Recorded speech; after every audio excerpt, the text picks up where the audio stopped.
So, a lot of these dating coaches, content creators that tell you to decenter men and to start centering yourself are full of it. And that is because they talk all of this talk about how it is important to love yourself. Self love is the best love, but they don't show how to do it. So, we are going to talk about three simple ways to truly love yourself more. So, welcome to Christianish. This is the podcast for women who have Bibles, but they don't have boundaries. My name is Keshia Rice. I am a dating coach and hypnotherapist. I help women learn how to heal from their unhealthy relationship patterns and learn how to attract healthy, cherished love. So, this is going to be a quick episode. We're only going to go through three ways that I think are going to give you an amazing start on learning how to love yourself more, how to decenter not just men, but other people in general, and how to center yourself. So, let me know what you think of these three tips, but I think this is a great foundation for you. And then, if you want to go deeper, we can do that in a future episode. So, the first thing you really need to do is to get clear on what it is that you want. So often, when we are people pleasers and when we are so concerned with trying to make other people happy, trying to keep the peace, all of that, we start to get so consumed by what it is that other people want that we forget about what it is that we want out of life. So I really want you to take some time to be by yourself, have some alone time, and start asking yourself what it is that you want out of life. If you don't know where to start on that, then first of all, I have two journals that one of them is linked in the description. Is about overcoming self-sabotage. Some of the prompts in there will help you get clearer on what it is that you want out of your life. But I would also give you two prompts for free right now. One of them is to get out a piece of paper and ask yourself, if you had unlimited money, what would you spend it on? If you could buy whatever you wanted, you didn't have to worry about going broke, just whatever you want you could pay for, you had the resources, what would you spend it on? And then the other is, if you had unlimited time, how would you spend that? So take these prompts seriously. Spend some time seriously writing out, what would you do if money and time were not an option? And doing this will allow you to start seeing some of the things that you really want out of life, some of the things that you should start to prioritize. And, you may not be in a position, sorry, guys. You may not be in a position to do all of those things right now, but ask yourself, how can I get a taste of that? So, for example, if you said, if I had unlimited money and time, I would travel the world. Okay, maybe as of today, you do not have the funds and the time off to go travel the world. But ask yourself, okay, this weekend or next weekend, can I take a road trip? Can I take a weekend road trip someplace? And do that and start to get comfortable with this idea of living out the things that matter to you, your priorities, making yourself the priority for once in your life, and see what having a taste of that feels like.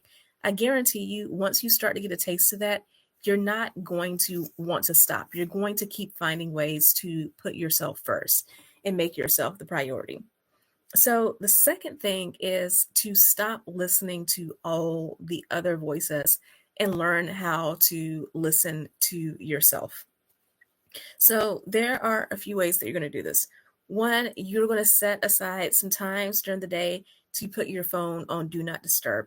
If you are an Apple girl like me, iPhone allows you to set do not disturb for different time periods.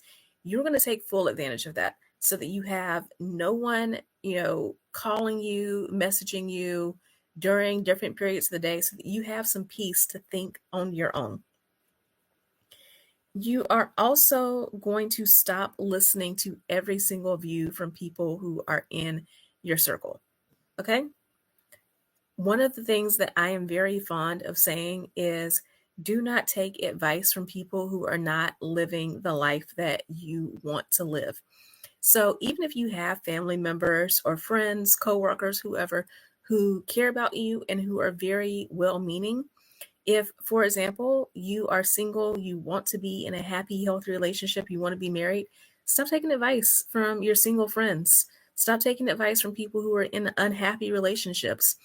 Whenever they start to give you their opinions, just change the subject, set that boundary. This is not something that you talk about with this person, but you have to get their views out of your head, especially if their views have not proven to be successful.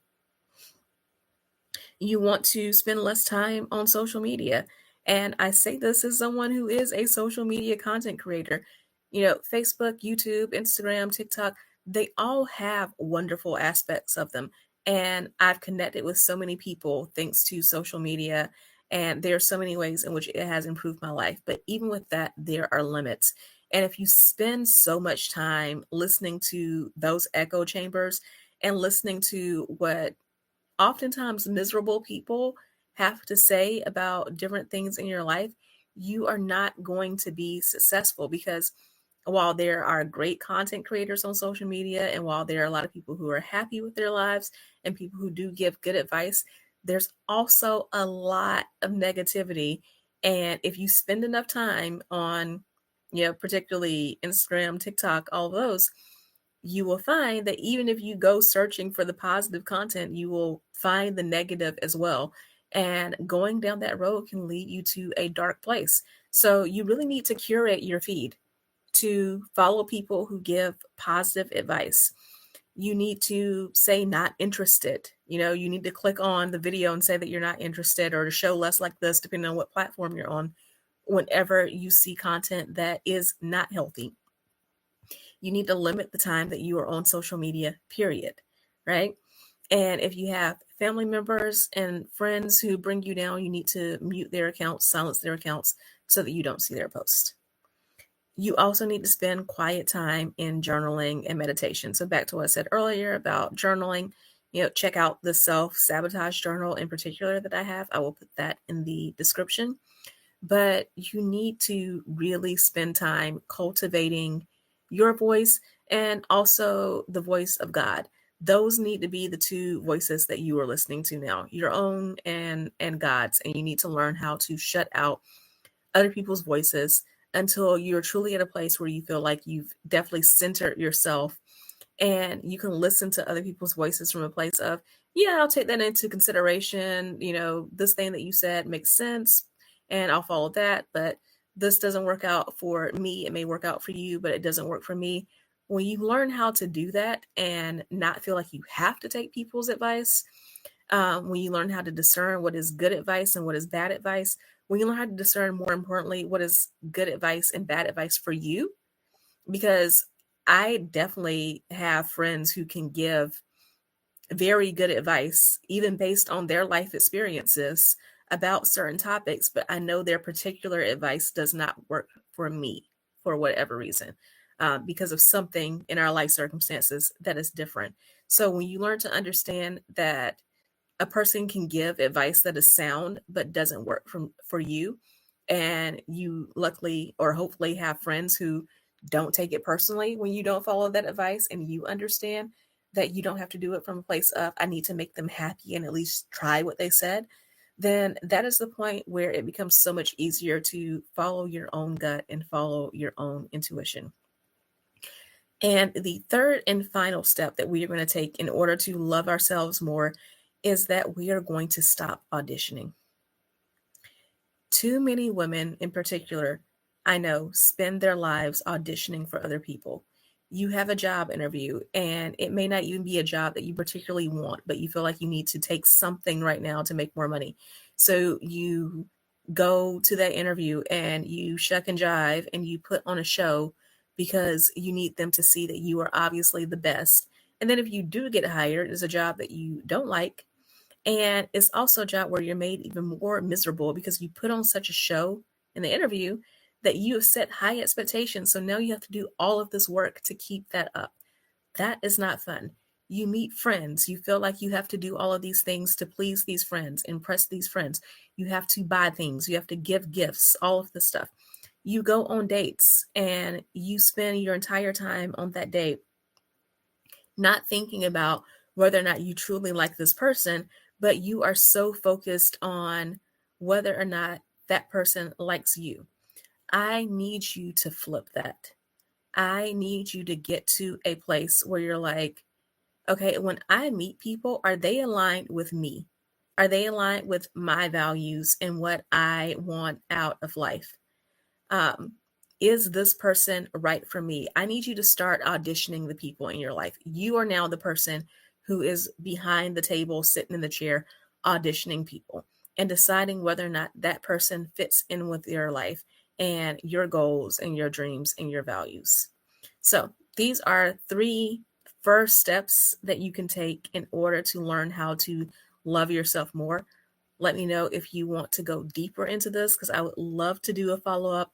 And I want you to remember that being self-centered, centering yourself, is not selfish.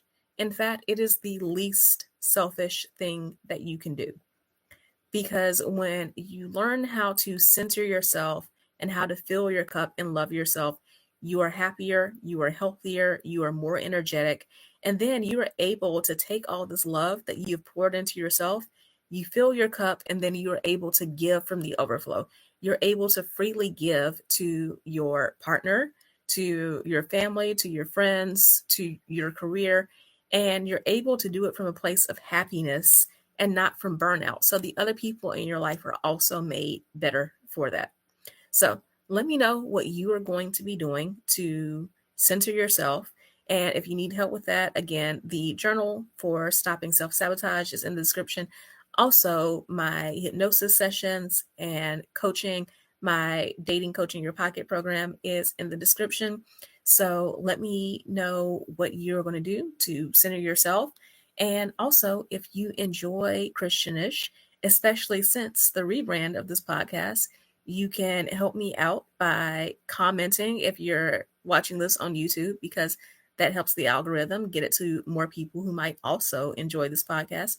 And if you're listening on a podcast platform like Apple or Spotify, make sure that you subscribe and leave a review. I will talk to you soon. Love you so much. Bye. This podcast is brought to you by Contessa Digital.